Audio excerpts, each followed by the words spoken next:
Welcome to the special broadcast on Times Network. Andhra Pradesh is gearing up for Global Investor Summit 2023, and I have a very special guest with me who is actually the force behind this summit. I have with us Andhra Pradesh's Industry Minister Amarnath. Sir, thank you so much for joining us on Times Network.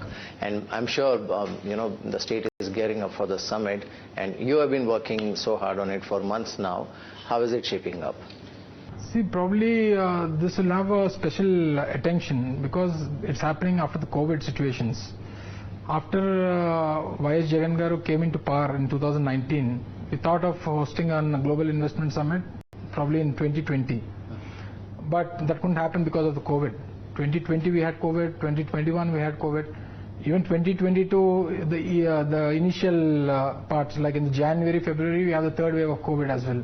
So we thought of hosting it in 2023. So in 2023, when we thought of hosting it, we have selected some specific sectors and all.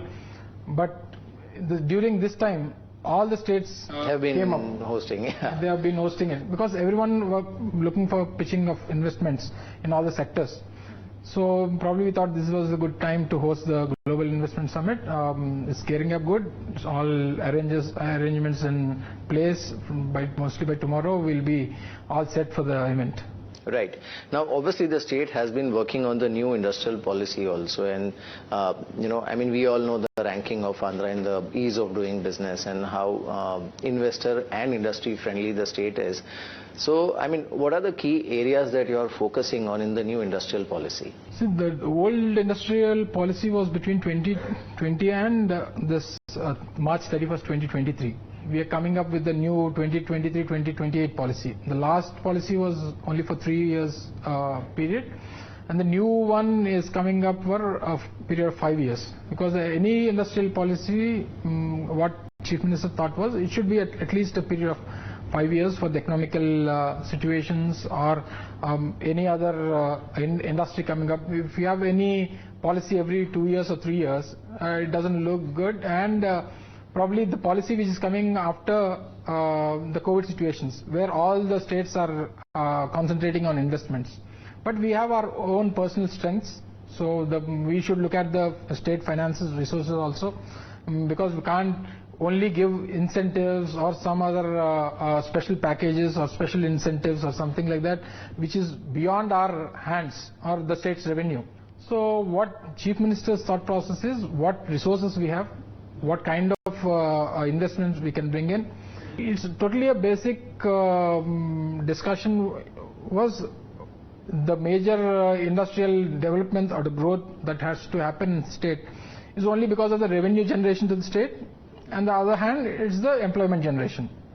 So we took two special cases. One with big industrial investments coming in, and the second one is the employment coming in. So if anybody comes with a minimum of 2,000 employment, we have a special case of incentives. If in some cases when where the technology has totally transformed, where we have sophisticated machinery coming down, where the manpower is coming down, so we don't need for the new industries coming down, we don't have machinery which has to be operated by a person. So the sophisticated technologies came. You can use it through the mobile, you can use it through your system, your iPads or something like that. So in some cases where we need more employment. So if a person who comes with an employment of minimum of 2,000, we have a tailor-made incentives. We have special incentives for the MSMEs. We are coming up with special incentives for the SC/ST entrepreneurs, who were the backward people, and the region wise. We are looking at a policy where we have 3 different regions in Andhra Pradesh, where we call the North Coastal Andhra, the Coastal Andhra and the Rayalaseema. So we have different resources in each of the part of the state.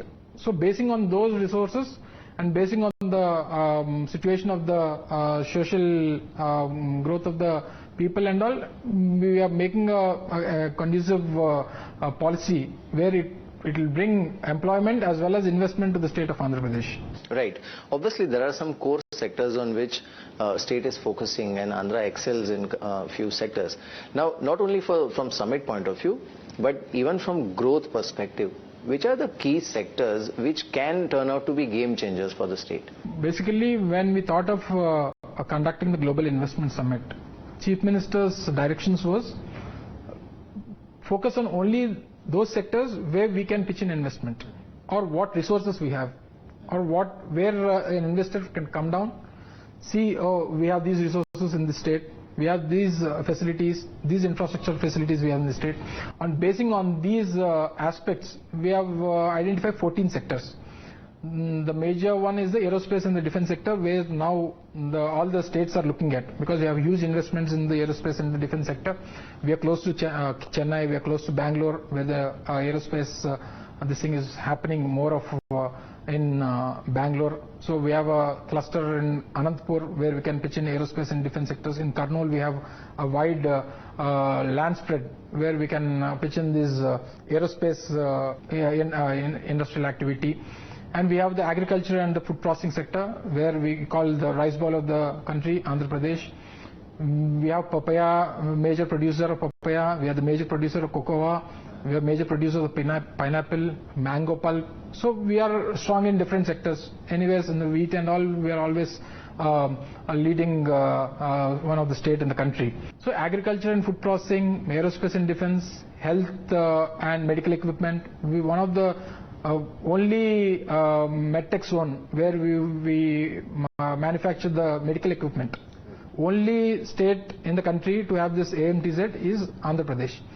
And we are the one who supplied these ventilators during peak COVID times. We almost supplied 1 lakh ventilators during the COVID period from Visakhapatnam, from the AMTZ. From the medical equipment, we go to pharmaceuticals and the pharma sector. We have infrastructure where we are building up new ports and where we can create industrial, port-led industrial development. We have hospitality and tourism. Could have seen Visakhapatnam or some other places in the state where we have Gandikota, which is like a Grand Canyon. So in tourism and hospitality we have education and skilling. So we have selected almost handlooms and textiles, which is a major employment creator in the state, and we have skilled manpower as well. We have 70%, almost 70% of working age group in the state. So these are the 14 sectors we are focusing at, where we can pitch in the major investment, and the major one is the renewable energy.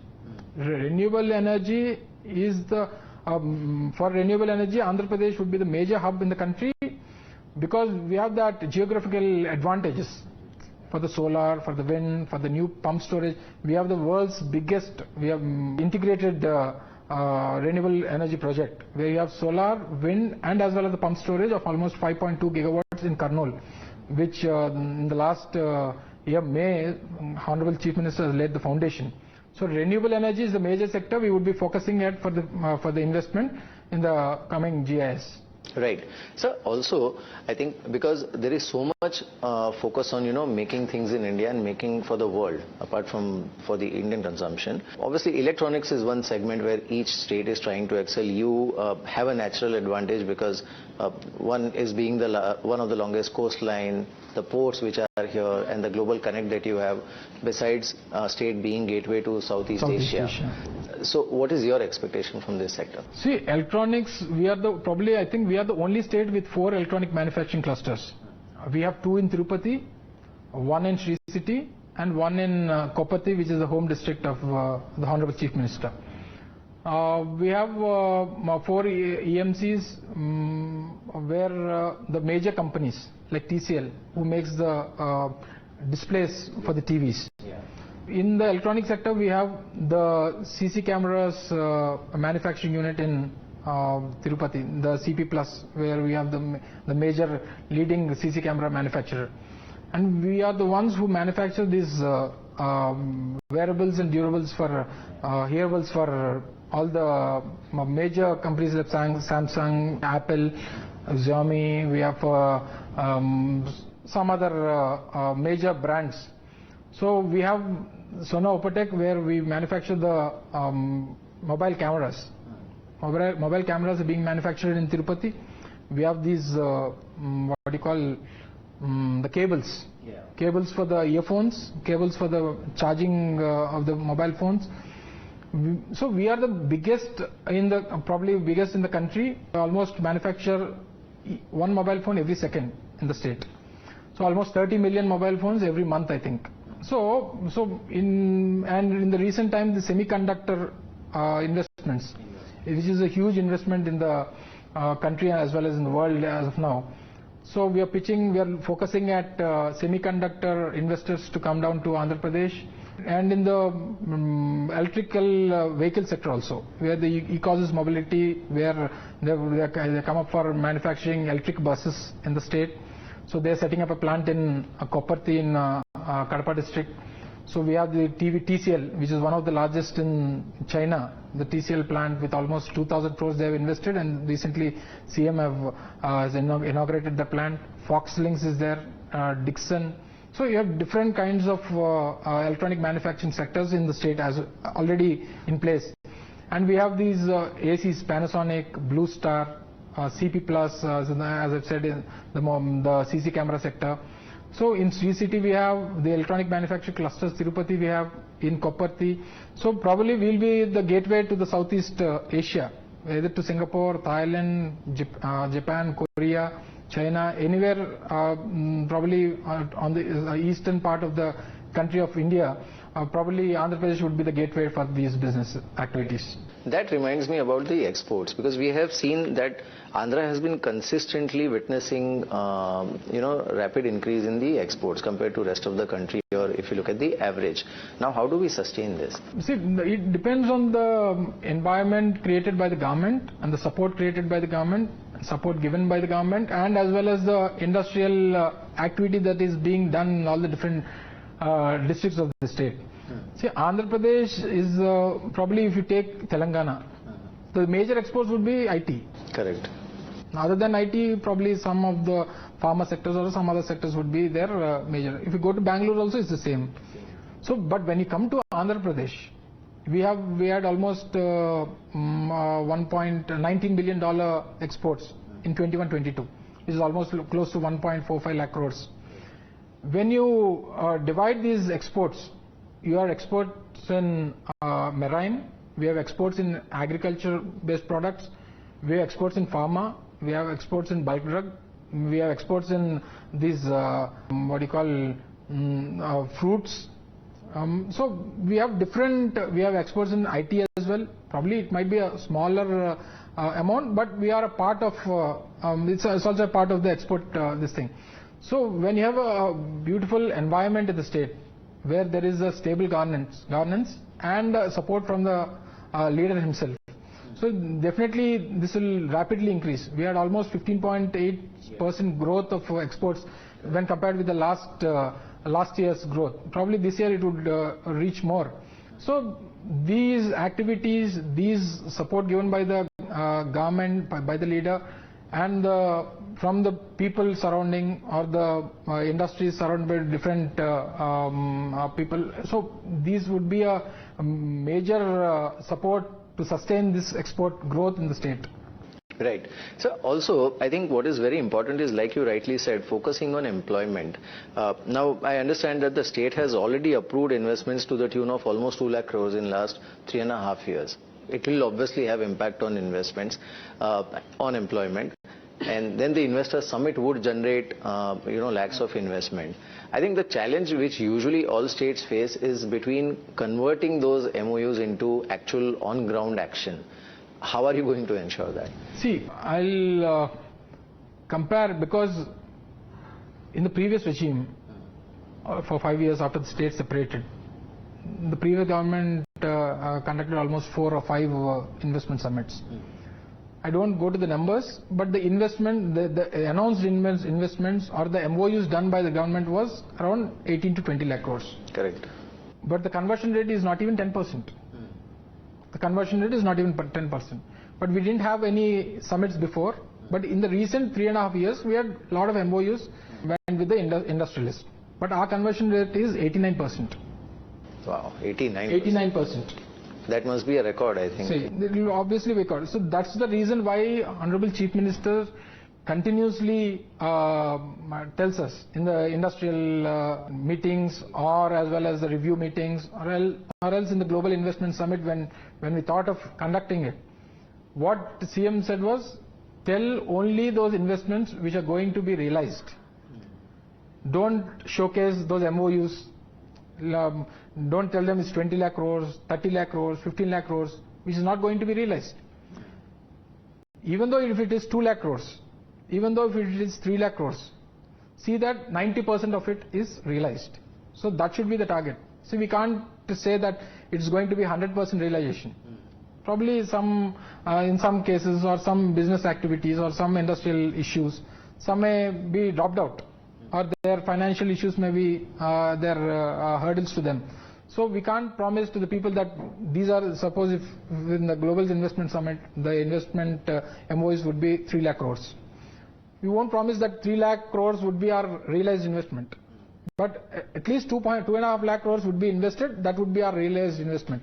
So this is the point where Andhra Pradesh has set a record in the recent 3.5 years. In the last 3.5 years, our MOU conversion rate is almost 89%. In the Global Investment Summit also, it's going to be the same conversion rate or more than that, not going to be less than that. That sounds interesting. In fact, I was, if we look at the theme also, and there is a line that where abundance meets prosperity. So, can you define this abundance and prosperity? What is the correlation? See, when an industrialist comes to the state, what makes him interesting is what is the strengths of the state. We are the second largest coastline in the country. Probably Gujarat may be the longest coastline, but the most usable coastline is Andhra Pradesh. Because we don't have any hurdles or different... it's a straight coast. Straight coast, 974 kilometers straight coast. We are the 8th largest state in the country. We are almost 70% working age group is there in the state. We are as I've said, in the top. We contribute to the exports to the country in the 5th place. We are almost exporting up to a number of 1,44,000 crores. So, with all these in different sectors, when you take Srikakulam, which is the northern part of the state, we are good at cashew, we are good at granite. When you come to Srikakulam, we are good at mango. When you come to Visakhapatnam, we have the biggest and the most leading port. We have one port which holds by the government of India, and the other private port, which is the deepest port in the country. And when you have the industrial growth over here, we have a lot of PSUs in Visakhapatnam. When you go to East Godavari, you have agriculture. When you go to West Godavari, you have the same abundant water you have. And when you go to Krishna and Guntur districts, you have Mirchi, you have all the agriculture-based products available over there. And you go to Ongole, you have the biggest granite producer of the country, the Chemakutti and different, where you get black granite, where you get white granite, you get all colors of granite in that district. When you go to Chittor, we have different resources. When you go to Kadapa, you have different resources. And you name any district in the state, they have their different advantages. And we have those abundant resources. And we have tribal districts in the state, the Alluri Sitaramraju district and the Manyam district, where you produce the largest cocoa in the country. Even the Cadbury, Cadbury is manufactured in Andhra Pradesh, In Sri City, the Cadbury chocolates are being manufactured and get major part of the cocoa from the same state itself. To other states also, the cocoa is being exported from Andhra Pradesh. 70% of cocoa is being exported from Andhra Pradesh, only from one district. So that is the abundance we have. We have abundant ports. We are coming up with abundant fishing harbors. We have abundant infrastructure. We have abundant land bank. We are the only state with 3 industrial corridors. Out of 11 being developed in the country, only state to have 3 industrial corridors is Andhra Pradesh. On these 3 industrial corridors, we have 48,000 acres of industrial land readily available for allotment for industrialists. We have ready to build facilities with the state government, where we lease the ready built facilities for the industrial purposes, in which the lease amount would be very negotiable and handy for the industries to come down. For the agriculture and food processing units, we have ready built sheds with the machinery in place. So every single district in the state, we have different resources with abundant opportunities, and when you come down as an industrialist or an investor to the state, and you'll definitely prosper. So that's the reason why we have named a Global Investment Summit, or Andhra Pradesh, where abundance meets prosperity. Right. One last question, sir, and because it's end of the day, like you rightly said, one is the conversion, second is also the kind of MOUs which are signed, or the kind of large companies who participate. So what is your expectation from that point? See, our target by the CM was 2 lakh crores, the initial target. Probably by the grace of the God, blessings of the people, and support of the industrialists from different parts of the country and as well as globally. As I've said, the topmost industrialists from all over the country are coming down. Globally, yesterday, even the European Union Chamber of Commerce have tweeted that we are showing interest and we're coming down to the Global Investment Summit. Almost 20 to 22 ambassadors, different parts of the world are coming. So the initial target given by the Honorable Chief Minister to us is 2 lakh crores. So we'll start with 2 lakh crores, and as I said, blessings of the God and with industrialist support, we'll definitely try to achieve the major investment to the state, which would be realized and which would bring revenue to the state and as well as create employment to lakhs of people in the state as well. All right, sir. Thank you so much for joining us, sir, and wish you all the best for the summit. Thank you. Thank you, sir. Thank you.